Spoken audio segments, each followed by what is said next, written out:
जय शीतला माता की। मऊ जनपद के समस्त धर्मावलंबी जातकों को नमस्कार।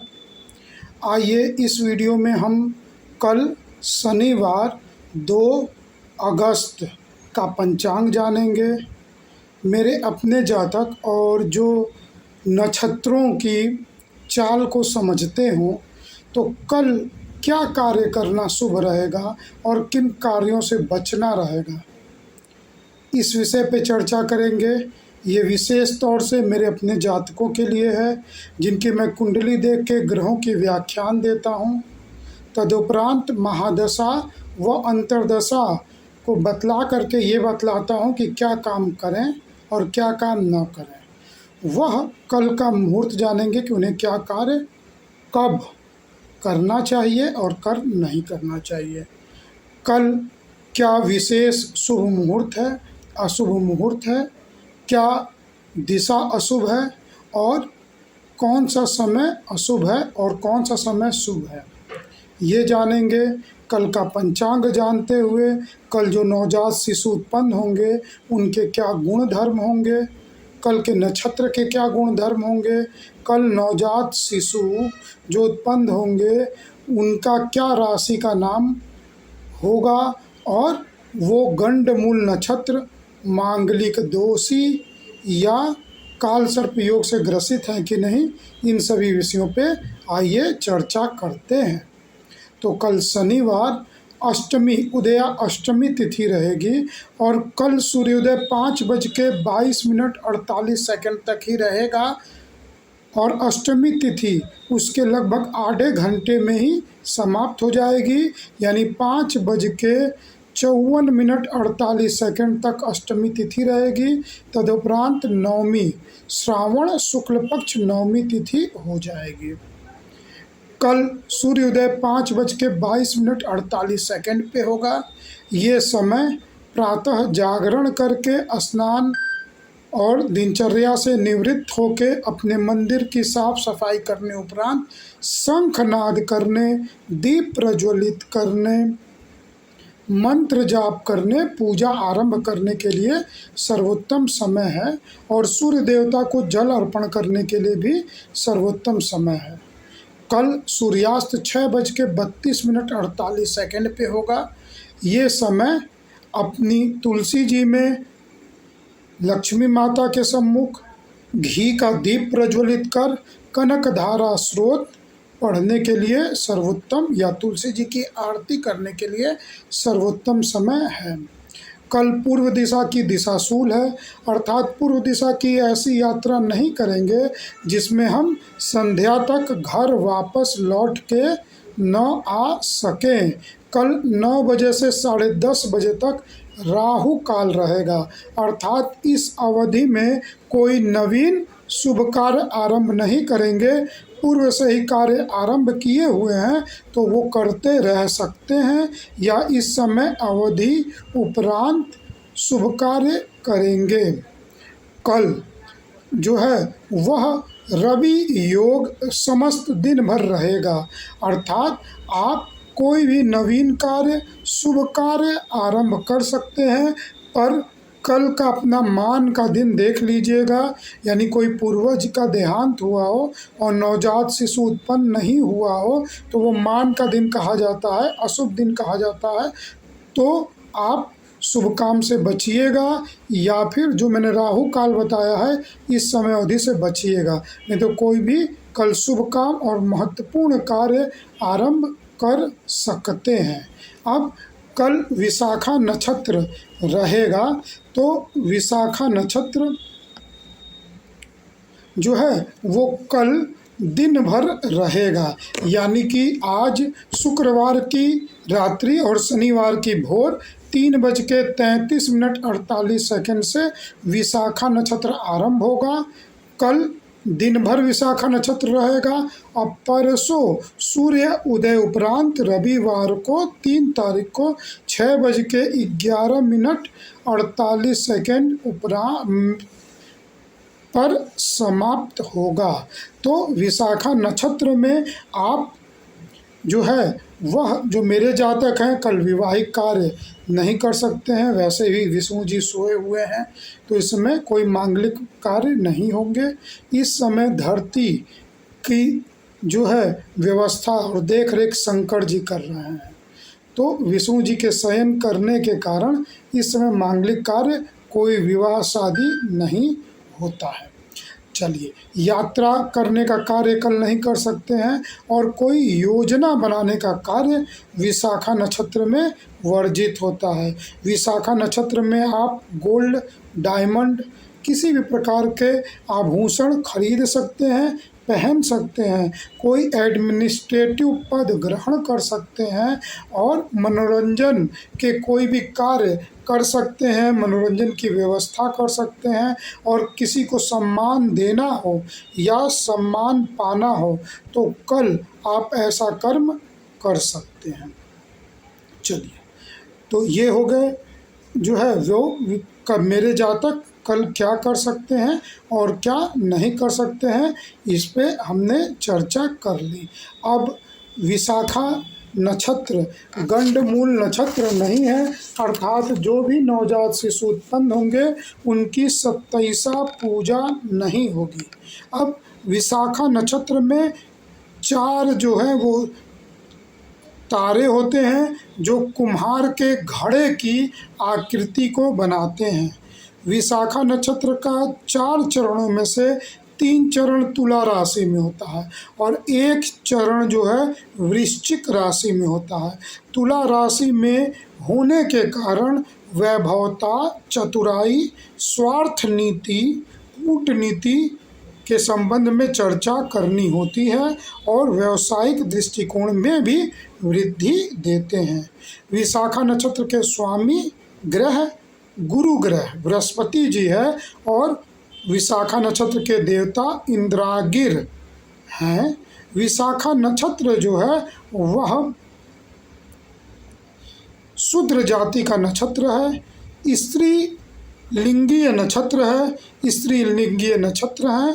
तो ये जातक कोई भी महत्वपूर्ण निर्णय लेने से पहले 2-4 अपने महत्वपूर्ण व्यक्तियों से जरूर पूछते हैं, स्वतः निर्णय लेने से बचते हैं। बड़े पुरुषार्थ करने में ये थोड़ा सा मन इनका कम रमता है, थोड़ा सा अपने आप को और तौल के ये पुरुषार्थ करते हैं।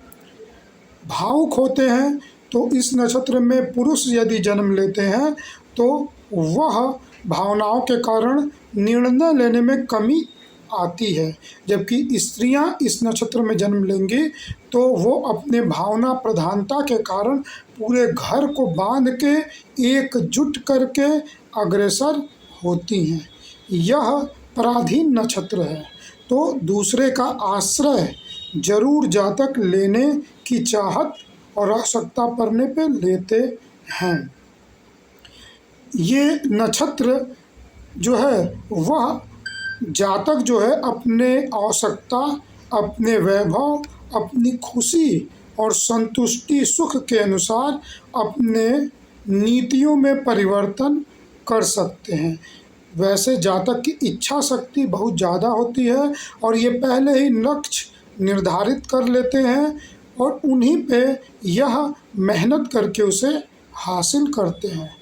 मैंने पहले यही बताया कि शुक्र ग्रह 3 चरण में है, तो वैभवी गुण, प्रदर्शनात्मक गुण, दिखावे की आदत, भोग भोगने की आदत जातक में कुछ ज़्यादा रहेगी। यह जातक दूसरों के आगे बढ़ने पे थोड़े ईर्ष्यालु भी हो सकते हैं और ईर्ष्या में प्रतिस्पर्धा करके अग्रसर होने की ओर प्रेरित होते हैं। धीरे धीरे जीवन के सुख दुख के अनुभव जब मिलते जाते हैं और जीवन और समाज का मतलब वो समझ जाते हैं तो अध्यात्म की ओर अग्रसर होते हैं। इस नक्षत्र के 4 चरण। प्रथम चरण आज शुक्रवार की रात्रि और शनिवार के भोर में 3:33 से आरंभ होगा और कल प्रातः 10:13 तक रहेगा। प्रथम चरण त पर बड़ी की मात्रा ती अक्षर से रहेगी। विशाखा नक्षत्र तुला राशि में ये 3 चरण पढ़ेंगे। तो तुला राशि का स्वामी ग्रह शुक्र ग्रह और राशि रत्न हीरा, उपरत्न, सफ़ेद पुखराज, ओपल, अमेरिकन डायमंड जो है आर्टिफिशियल स्टोन है वह है। तुला राशि में विशाखा नक्षत्र में पंचमुखी रुद्राक्ष धारण करना प्रभावशाली फल देता है। प्रथम चरण 3:33 से कल प्रातः 10:13 तक। राशि का नाम त पर बड़ी की मात्रा ती अक्षर से। यह मंगल की मेष नवांश में पड़ता है। तो नक्षत्र विशाखा के स्वामी गुरु ग्रह, तुला राशि में होने के कारण शुक्र ग्रह तुला राशि के स्वामी, और नवांश मेष में होने के कारण मंगल ग्रह स्वामी। यानी इन तीनों ग्रह यानी गुरु, शुक्र और मंगल के फल जातक पे पड़ेंगे। अब कुंडली में ये ग्रह शुभ अवस्था में रहेंगे तो शुभ फल प्राप्त होंगे, अशुभ अवस्था में रहेंगे तो अशुभ फल प्राप्त होंगे। एक मानक मान के शुभ फल ही, और हम एक व्याख्यान देते हैं जातक के गुणों पे। ये मानक है, ग्रह की स्थिति के अनुसार फल बदल जाते हैं, परंतु एक मानक माने कि गुरु के फल होंगे तो जातक विवेकी चित्त के होंगे, उसके मित्रगण विवेकी होंगे, वो मंदिर जाने वाले, पूजा पाठ करने वाले, ईश्वरवादी गुणों के रहेंगे, उनकी बौद्धिक क्षमता अच्छी होगी, देखने में ही वो विद्वान जाने जाएंगे। शुक्र के गुण चतुर होंगे, व्यवसायिक मनोवृत्ति, स्वार्थ नीति और अपनी चतुराई अपने स्वार्थ के लिए, अपने वैभव के लिए, अपने प्रदर्शन के लिए, अपने को समाज में श्रेष्ठ साबित करने के लिए प्रदर्शित कर सकते हैं। वो विपरीत लिंगी के ज़्यादा इच्छा रखने वाले, काम इच्छा रखने वाले, भोगी मनोवृत्ति के होंगे। अब मंगल के गुण पुरुषार्थी चित्त रहेगा, अपने बाहुबल के जोर से जीवन को जीने के गुण रखेंगे। यदि लग्न में पंचम केंद्र में या नवम भाव में बैठे हों तो खेल में भी अग्रसर हो सकते हैं। ऐसे जातक में ऊर्जा पुरुषार्थ अधिक होता है, समाज में मेल जोल बढ़ाते हैं, अपने विवेक को परोसते हैं और समाज के शुभ कार्यों में संलग्न भी होते हैं। ये नवीन लोगों से दोस्ती करते हैं और अग्रसर होते हैं। अब द्वितीय चरण दिन में 10:13 से संध्या 4:52 तक रहेगा। राशि का नाम त पर बड़ी उ की मात्रा तू अक्षर से, ये भी तुला राशि में ही है, और यहाँ पे तू अक्षर से राशि का नाम, और यह वृषभ नवांश में पड़ेगा जो शुक्र का नवांश है, और शुक्र की ही राशि तुला राशि में है तो ये पुष्कर नवांश बन जाएगा। यहाँ शुक्र के फल 2 बार आ गए हैं, शुक्र 2 बार आ गए हैं, यानी गुरु और शुक्र के फल यहाँ प्रभावी होंगे। राशि और नवांश दोनों शुक्र आ गए हैं तो जातक बहुत राजा के समान जीवन जीने की कामना रखेंगे, बहुत भोगी, वैभवी, भूमि, भवन, वाहन के अत्यंत शौकीन, अपनी सुख साधन सामग्री की पूर्ण व्यवस्था रखे हुए, इस कारण वो उनकी स्वार्थ नीति भी प्रबल रहती है। रजोगुण से युक्त हो सकते हैं और तमोगुण से युक्त भी हो सकते हैं, जैसे ग्रह की स्थिति रहेगी। तृतीय चरण 4:52 से रात्रि कल 11:32 तक। राशि का नाम त पर एक ही मात्रा ते अक्षर से राशि का नाम होगा।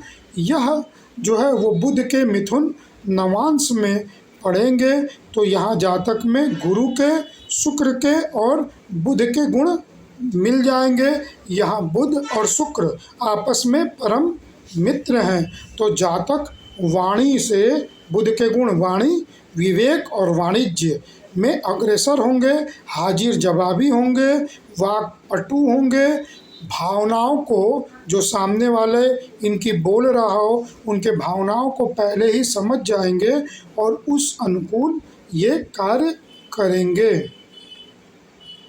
चलिए, तो ये हो गए तृतीय चरण। इसमें जातक विचारों में दृढ़ता, बौद्धिक क्षमता उनकी ज़्यादा, वैभवी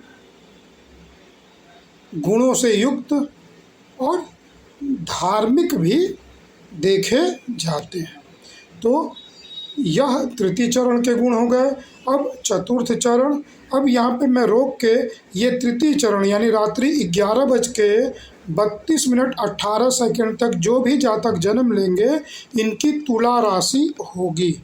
अब यहाँ से आगे वृश्चिक राशि आरंभ होगी चतुर्थ चरण में।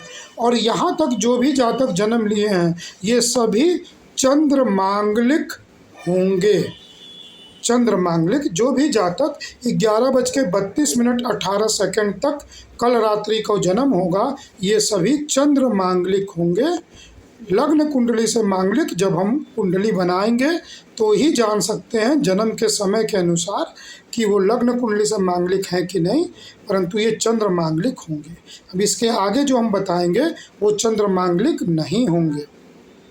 तो आइए अब चतुर्थ चरण रात्रि 11:32:19 से परसों प्रातः 6:11:48 तक ये वृश्चिक राशि में हो जाएंगे।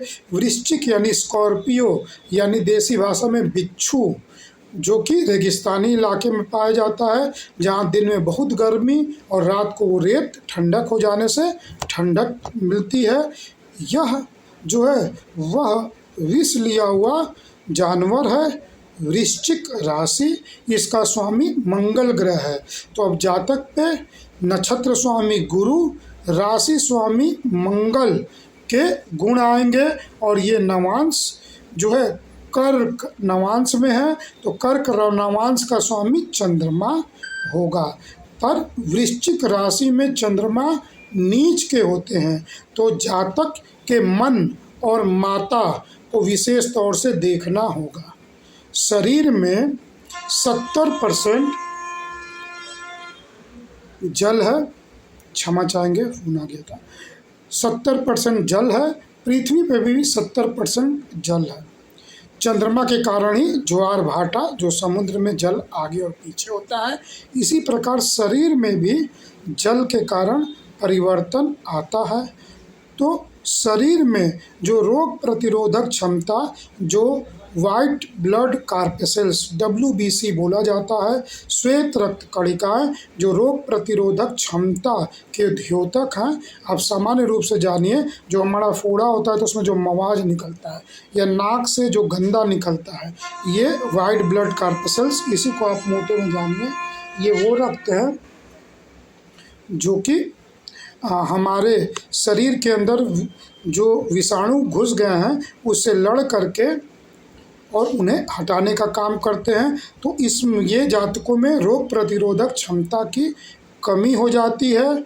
चंद्रमा मन का द्योतक है तो इनका मन अशांत रहता है और चंद्रमा माता का भी कारकत्व लिया होता है। तो यदि माता की कुंडली में भी संतान के पक्ष से अशुभता हो और इनके पक्ष में चंद्रमा तो नीच का रहेगा, अगर नवांश में तो है, यदि राशि में भी चंद्रमा नीच का होकर बैठा है अपने स्थान पे, तो माता से कुप्रभाव रहेगा और मन इनका भटकता रहेगा और स्थिर मनोवृत्ति रहेगी। ये फैसले लेने में आगे पीछे होंगे।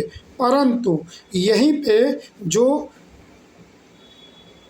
विशाखा नक्षत्र के स्वामी गुरु हैं वो उच्च के होते हैं। तो उच्च के होने के कारण जातकों की बौद्धिक क्षमता बहुत बढ़ जाती है। जातक विवेकी होते हैं तो अपने विवेक से अपनी जो इच्छाएं हैं या इनके अंदर जो निगेटिविटी भाव चंद्रमा के कारण उत्पन्न हो गई है, इसको वो दूर कर सकते हैं और अपने समस्या का ही समाधान अपने ज्ञान से कर पाते हैं। तो ये आप गुण और दोष जान गए। तो जो भी जातक इस चरण में जन्म लिए हैं वो अपने गुण को, गुरु से जो गुण प्राप्त हो रहा है उसको बढ़ा ले, और चंद्रमा से जो भी दोष प्राप्त हो रहा है उसे न्यून कर ले, घटा ले।